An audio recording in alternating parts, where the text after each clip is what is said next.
In this video, we are going to learn modulus of complex number and polar form of complex number. Now, modulus of complex number.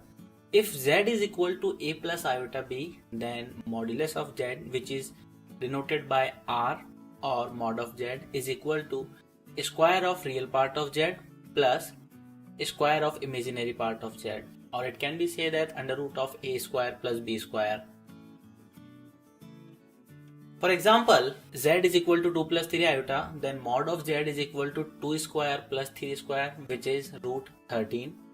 Or another example, if z is equal to 2 minus 3 iota, then mod of z is equal to under root 2 square plus minus 3 whole square. It means the value of b is minus 3 and the square of minus 3 is positive 9. It's also root 13.